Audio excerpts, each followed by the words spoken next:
Final Fantasy XI is one of the most beautiful MMOs I've ever played. The art direction is just fantastic. It's incredible what they managed to do with PS2 technology back in like 2002.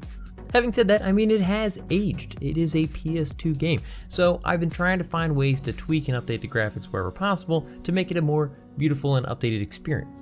To really allow that art direction to shine through the lens of 2019.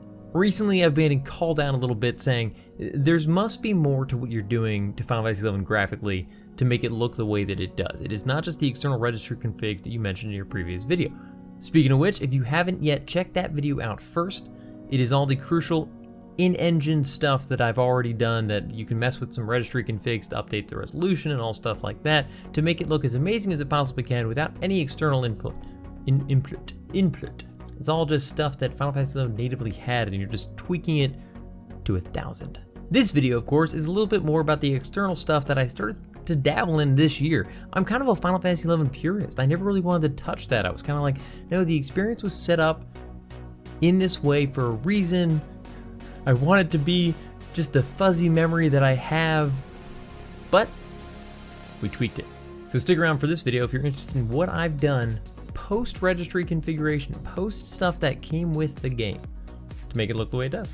First off, shout out and hats off to Amalila. I actually don't know how to pronounce the name. Amalila, one of the individuals, the primary individual that most people think of and that's been working on the HD texture packs and upgrades for Final Fantasy XI.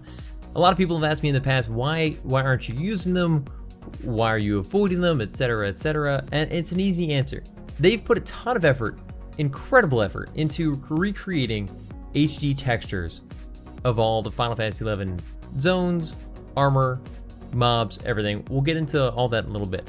A lot of the zones were done by hand, and they look amazing. However, they also do change the color palette, the aesthetic direction a little bit in certain zones. The dunes is a great example. Made it a lot darker, a little less bright in your face, and a lot of people really appreciated that. They're like, I can now enjoy the dunes without like my eyes being blinded the whole time. Like I said, I've always struggled with that kind of stuff. I'm a purist. When I go to those zones, I want to relive what I lived 15 years ago. I don't want something totally new, and that's just me. I encourage you to check them out, decide for yourself. I'm going to go into some ways that you can check it out without ruining your existing files. And they're a great time and they're really well done. I appreciate everything that was done. Recently, Amalila has also started uploading AI enhanced editions of all the DAT files for the existing zones, enhanced to HD. Now, why is that different? What does that mean? The personal recreations are just totally new styles, sometimes using totally new artifacts and colors to recreate the idea in a brand new HD texture. The AI upscaling is using AI algorithms to go through each of these zones, take the existing textures, and just try to enhance them a bit to make them a bit more HD and modern in file size and clarity. It is not the same as creating a brand new HD texture. It won't be as nice, but it still will be much nicer than the original, and it almost perfectly matches the original direction, art style, color palette, everything. So they've been putting these out, and I've started to apply all of those, and that's when I think people really start to know. So like, what are you doing to the game? I'll link all those in the description below, as well as the original links for the HD mega texture pack and everything that were personally put together. The great thing about the AI upscaling method is it doesn't seem to be impacting me in terms of load times or zone loading or anything like that, the way that the other files, because of their intensity, sometimes can. Again, it's just a personal preference. A lot of people prefer one or the other. There's pros and cons to both. It just took me so long to even adjust to the idea that I might tweak 11 to be something else, something that it's not. I really am kind of a snob when it comes to the graphics, the sounds. A lot of people change all the music, they do all sorts of stuff, and I get it. I totally do. But this game is like, it's that flawless pearl in my mind. And if I start tweaking it to something else, I'm worried I'll ruin it. Plus, it sort of hurts the nostalgia sometimes when you go to, like, the dunes are a perfect example. When I walk down to the dunes, I expected to be like, oh yes, the dunes, the crashing seas against the white crystalline. Oh, it's brown shores now. They're brown shores, I see. Just personal preference. Next up though, in line with that, like I was mentioning before, a lot of enemies, a lot of armor also were included in some of the things that were upgraded and they're all in the, I'll link this below as well. It's a bunch of different files. They were set out in different packs and all sorts of things like that. These are amazing. You don't always even notice, and it's hard to know which pieces of gear have been upgraded and which haven't, but I'm pretty sure like these mandragoras were, and you can see, they're not perfect, but like, it's just a little bit of a cleaner looking mandragora. I know the goblins are. If you see the goblins, you can definitely tell. But moving swiftly and at a distance, like it's just one of those little upgrades. They look a little less janky and old, and it's fantastic. I apply stuff like that almost immediately. Now, there is a mod. I do use Ashida now to load into the game as a launcher, just to apply some basic plugins and stuff. You can see the armor plugin I've got in the bottom right down below. There is a DATS plugin that you can use to store all of these files externally in a folder that is not your Final Fantasy XI installation folder and load the DATS plugin. And as soon as you zone, it'll load DATS from there first if it finds them there instead of in your normal Final Fantasy XI installation folder. I don't know if there's a downside to this in terms of performance. I don't think so. I've never seen one, but the benefit is that you can try it, and if you hate it, if you're like, no, this ruins the experience, it ruins everything I'm trying to craft with my Final Fantasy XI playthrough, don't use it. No big deal. Your files are totally untouched. Look up the DATS plugin for Ashida if you're using Ashida. It'll explain it far better than I do, but it's not hard to set up. It's very easy. Works great. So that gets through the texture aspect of what I'm doing to make Final Fantasy XI look the way that it does. Now let's get into Reshade.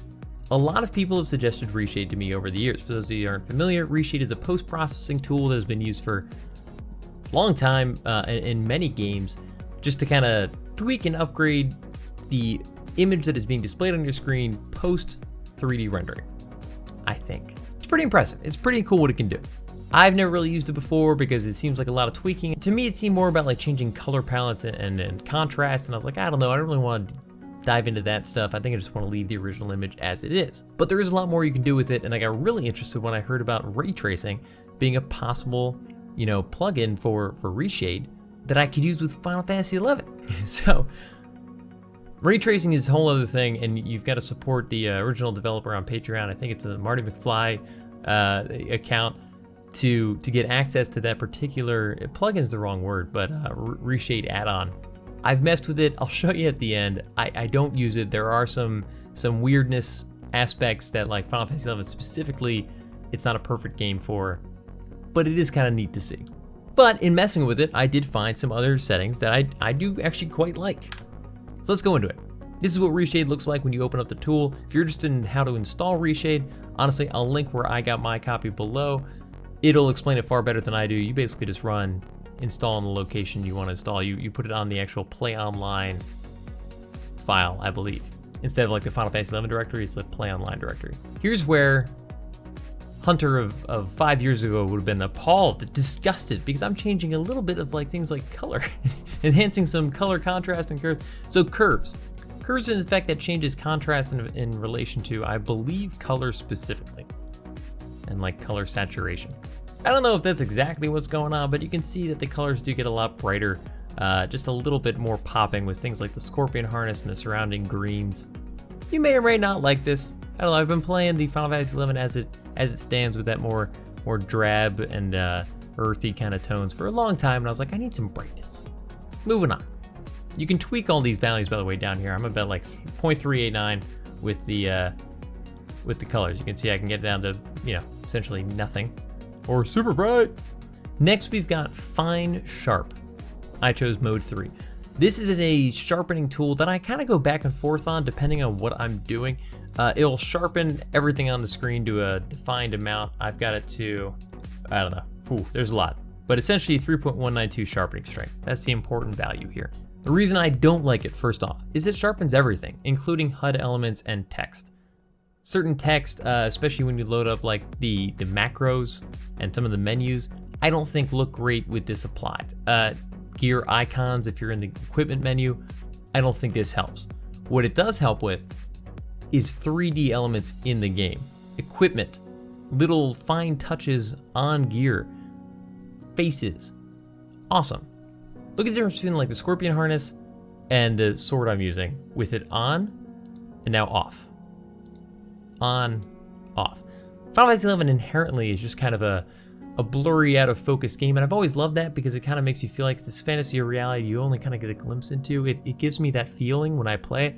But when I get this amazing cool gear, it is nice to, occasionally just see it in the utmost clarity that I've never seen before. Again, pros and cons to this approach. Sometimes I turn it off when I'm looking for more of that classic feel, and then I'll turn it back on. Similarly, I have it off right now. Clarity has a similar effect, but it can do other things in terms of like contrast, I believe, to sort of make certain elements pop. I like clarity because it does something similar to the sharpening effect without it sharpening quite so much, although that could just be the values that I'm using. But I turned it off because there was too much going on with like the contrast, and I didn't feel like dabbling with it. Next up, Magic Bloom. I like to keep this low. Everybody's seen Bloom before, ever since like Oblivion first introduced Bloom to the world. I'm kidding, Oblivion didn't do it, but do you remember? Oblivion came out, it was like, Bloom, and everyone was like, I need it. So Magic Bloom is one of the many Bloom, is it an add-on? Is it an effect? I don't know what processor. I've got it at its almost lowest setting. I notice it most when you zone because it'll change depending on the brightness of different areas in the screen, but it just gives like a slight hazy bloom effect to certain lighting sources. You can see the levels I've got it on, on, off, not too much changes. Bloom intensity right now is like 5.5. If I ramped that all the way up, oh wait, maybe that's not the primary value here that we should be looking at.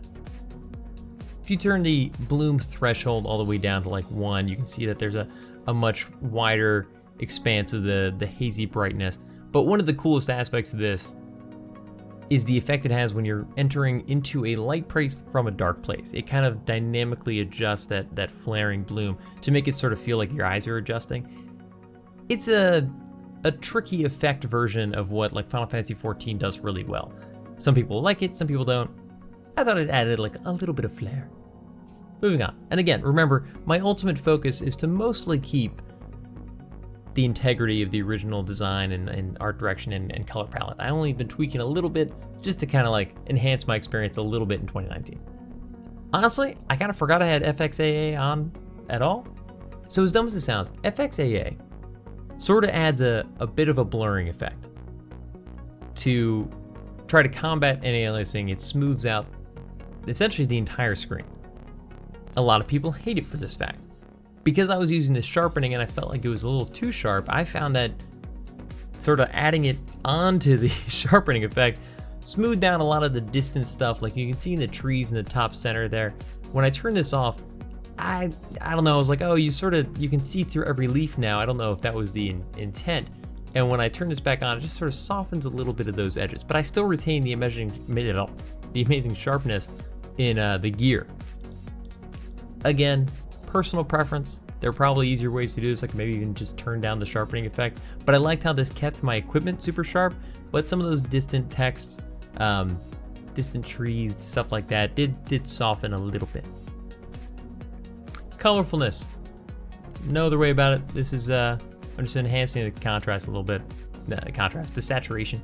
Actually, it's kind of crazy turning it off. You forget like how drab the game can be, like by design. Of course, it's also like a gray day, but like look how bright I made it. Maybe that's not even good. Maybe I should leave it off for a while. We'll have to see. But just adds an explosion of color to a beautiful world. Finally, the most divisive of the settings that I have enabled, Chromatic Aberration.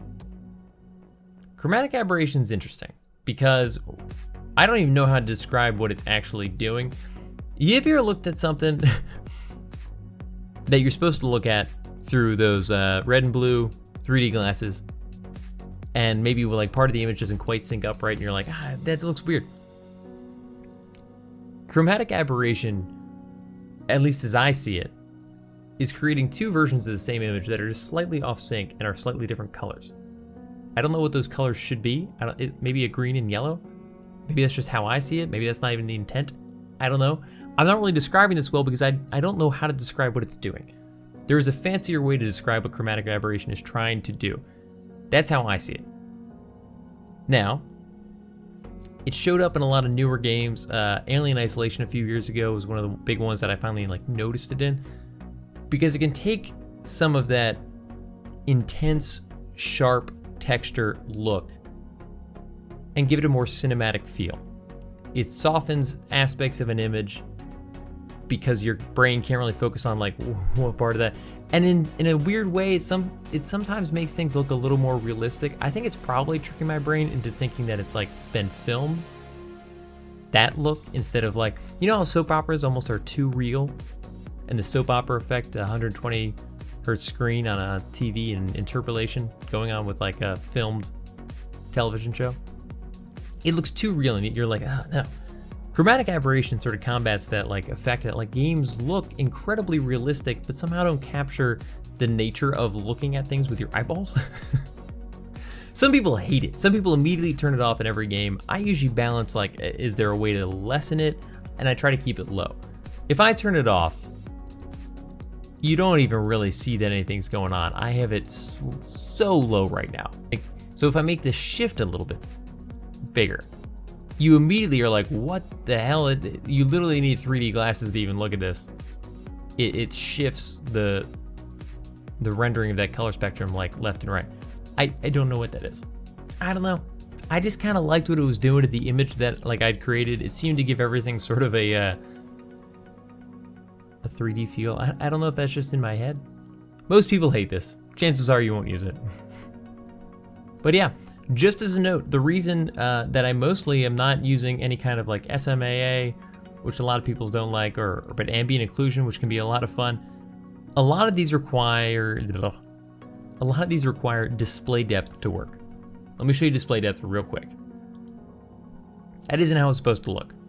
We'll get back to why in a second, but essentially the problem that I found was that when I've changed my rendering background resolution, which I discussed in the previous video, to double the true resolution of my screen, display depth no longer works.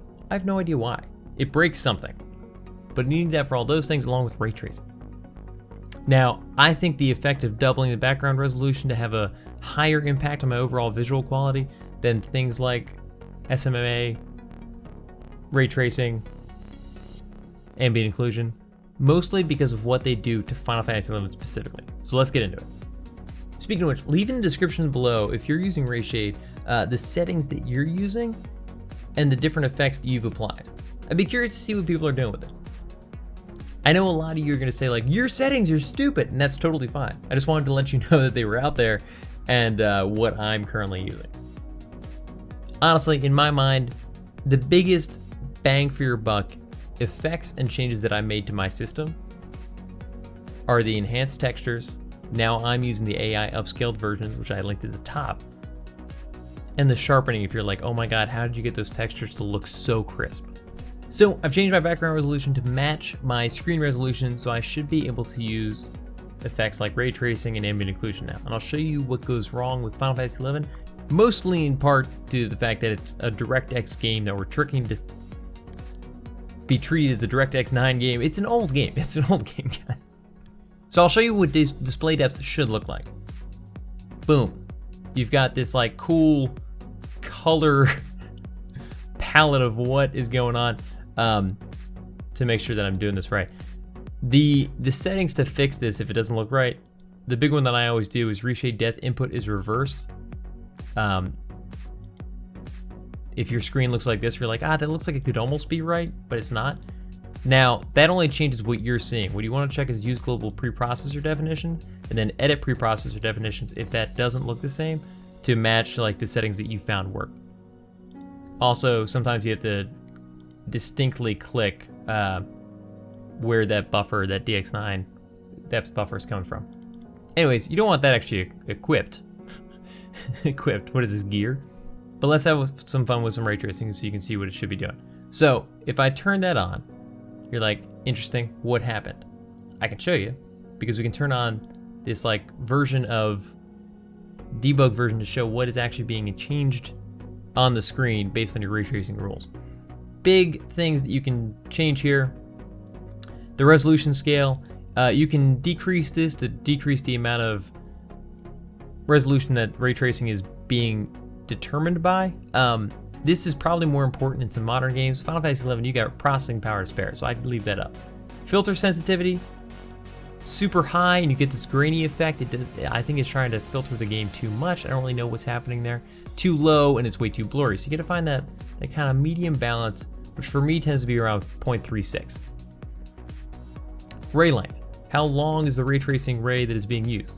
No idea what that really means, but what I've tended to find is that the longer this value, the more realistic it's going to affect outdoor renderings. If you're in a tiny space, you want to leave this lower at like, I don't know, 5.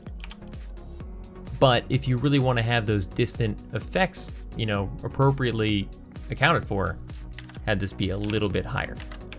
You can see how it starts to be affected by different lengths. Also, it seems like the longer this is, a little bit more processing power, but not necessarily in a bad way. I find 20 to be like the best balance overall. Ray amount, how many rays are you talking about? If you're having problems processing, this is the first thing I'd drop, although increasing the number of rays does increase the overall like visual performance. Ray step amount, how many bounces off surfaces is this gonna make before it stops? I think. I should add I think to everything I say. I haven't read distinctly about any of this. I'm using the name of it and what it seems to do on the screen to make some snap judgments. First off, hats off to, I think it was Marty McFly. I'll link below the Patreon account where I got this plugin. I did subscribe to his Patreon to receive it. It's been awesome.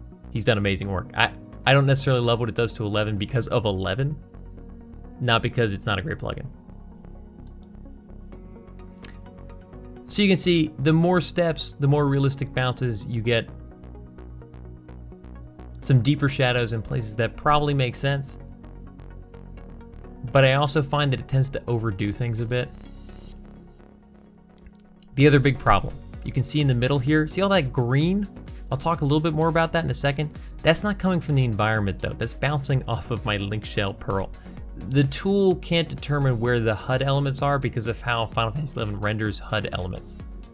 It's a name floating within the game world. It's like a real 3D thing. So it thinks that it's a green light floating above my head. Obviously a problem. Also part of the reason I stopped using it. When I do try to mess around with it, I try to keep the steps low and everything a little bit lower so that like I don't necessarily pull that kind of stuff into effect. Of course, you can below actually select like what do you want to do with indirect lighting and ambient occlusion. Z thickness, I think has to do with the granularity, the resolution of things that you're changing. Obviously, if you max this thing out, you get super fine details based on every, rendering option, which can cause problems with like, you can see the trees become a little bit square because they're not perfectly round objects. Soften that out, you still have that effect, but a little less slow because the differences aren't like quite as stark. Ambient occlusion intensity, how dark do you want dark spaces to be? I usually try to leave this around 1. Indirect lighting intensity. This is where you get the coolest effect of like, a red wall will bounce red light off onto other surfaces. That is the amazing aspect of ray tracing, is that you get realistic lighting because it's mimicking what light does. The problem in games like this, we were talking about like, first of all, my link pearl is not actually a light source. Second of all, you can make it sort of bounce a little bit too intensely. Like, okay, I get it's a green tree, but should we be making that much green? That's all my link shell.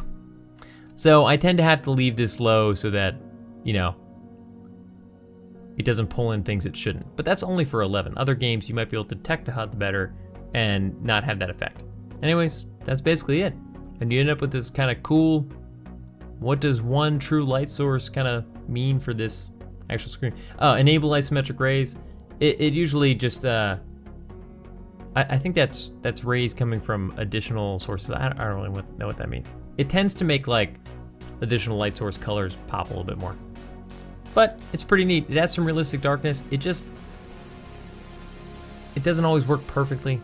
And as you move around, sometimes how the screen is being rendered changes dramatically, like quickly. I think settings like this are pretty close. You'll see why I have to turn it off in a second. you may not be able to notice, but like look over at the equipment section there. You can see the trees behind the equipment even though it's not supposed to be a transparent image. So if I said delete to like toggle effects, you can't see any of that stuff through that menu. Now you can. The reason is, again, Raytracing doesn't know where my HUD is. So it's rendering what it thinks it has to do for Raytracing Ambient Occlusion additions, whether there's a HUD element there or not, creating this like darkening effect and essentially see-through look to all HUD elements. This includes like chat too. It just looks a little weird. It may not bother you, try it out. Ambient Occlusion is the exact same way. There is a detect UI effect here that's supposed to like, you know, I would imagine help you detect the UI and not render stuff where the UI elements are. I haven't gotten it to work. I have associated that with the fact that 11 is kind of just 11 and it's old. If somebody knows how to get it working, please let me know. Because I do think a lot of these effects are really cool. Like look how dark and like shaded some of these areas get. I mean, that's with all my effects turned off, but you see how the walls are like a little bit brighter than they probably should be? Now we get like those dark corners and you just kind of feel like you're more deep in the jungle. Neat. It also can do a couple weird things to bushes sometimes, but I think it's a pretty cool effect. Let me know your thoughts. And again, if you can get this stuff working a little bit better than I have, by all means, please let me know. It is mostly the menu thing that's driving me crazy. Otherwise, I'd probably use it. But the other question is, I've only been able to get this working with the background resolution matching my standard game resolution. So you lose that super sharp situation that we had going on before. Still pretty sharp, but it is not double resolution sharp. But you do get ambient occlusion based on global ray tracing, which is pretty cool. If I just did ambient occlusion, I haven't done this one in a while, so I don't know what the settings are at. You kind of just get like the body, corners, underneath leaves and stuff, which I will admit, looks amazing. If I could, I'd use them both. I know this looks darker, but that's just because I'm in like a dark scene right now.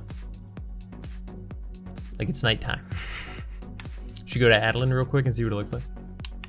As another note, ambient occlusion and ray tracing are two of the most expensive things you can do in a game rendering.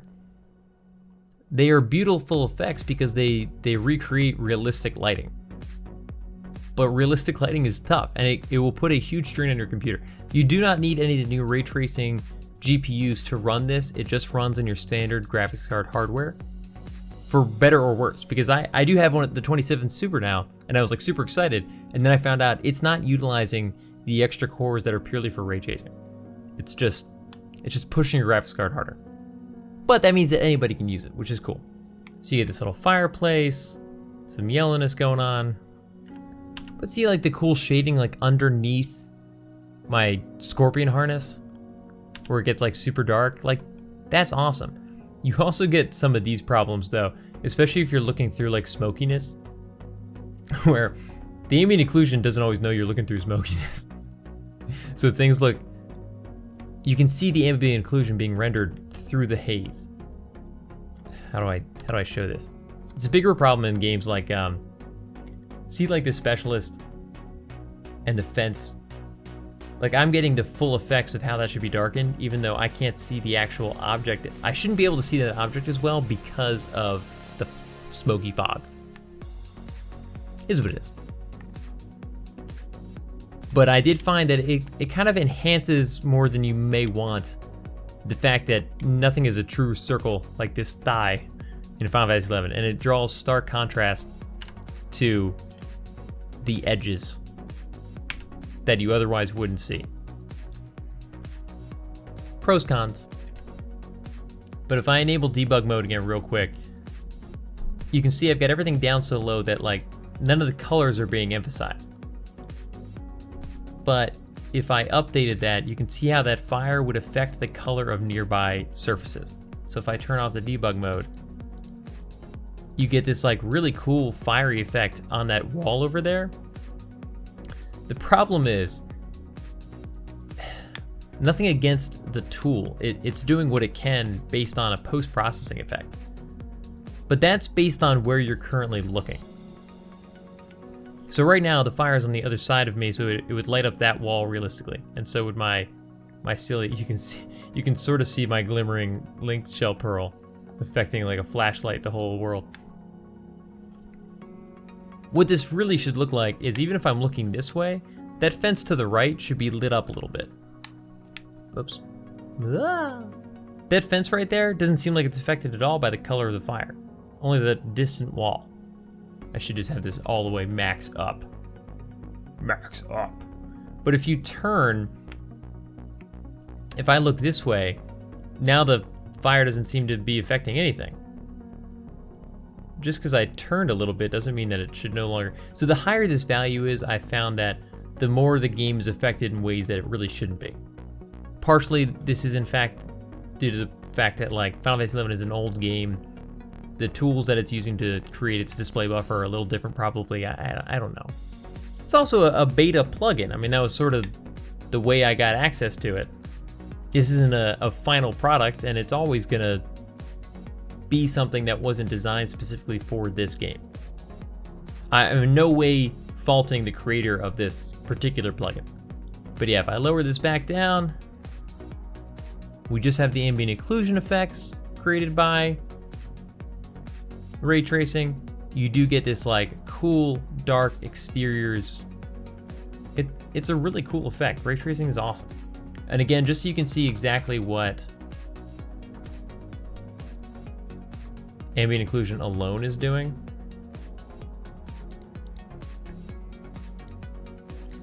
These are the little darkened spots that ambient occlusion is adding to the world.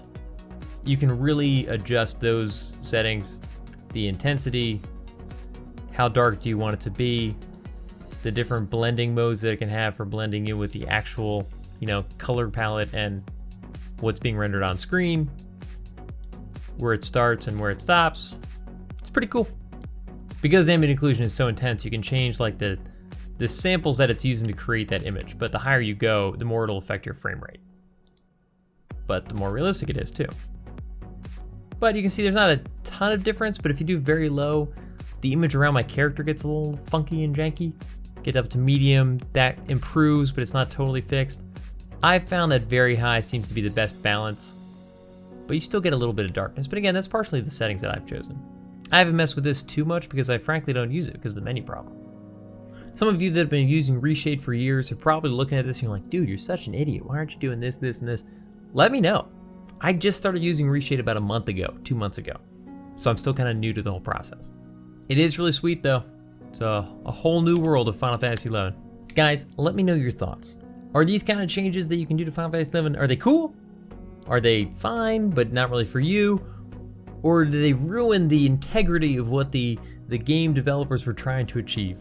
I fall somewhere in the middle of all that. I truly am a purist in most ways, Final Fantasy XI. It's taken me so long to get to the point where I even have this little gear thing in the bottom right telling me that my gear is what my gear is that it's equipped. But I recognize that it's 2019. This game's pretty old. It's cool to be able to update a little bit, tweak things to make it a little bit fresher. Let me know if you're using similar tools or things I didn't even mention. If there's other stuff out there that can make Final Fantasy XI look amazing, I want to hear about it. Otherwise, keep your eyes out for more videos like this, and I'll see you guys all in the next one. Peace. Thanks for watching. If you're interested in more videos like this, think about subscribing. And if you already have, don't forget to click that little bell next to the sub button to get notified when new videos go live. Hit me up in the comments with your thoughts on this video, or come hang out and chat with me on Twitch every Tuesday night at 8 p.m. Eastern Standard Time. And definitely look me up on Twitter or Instagram and Hunt for Games to keep up with what else I've got going on. See ya.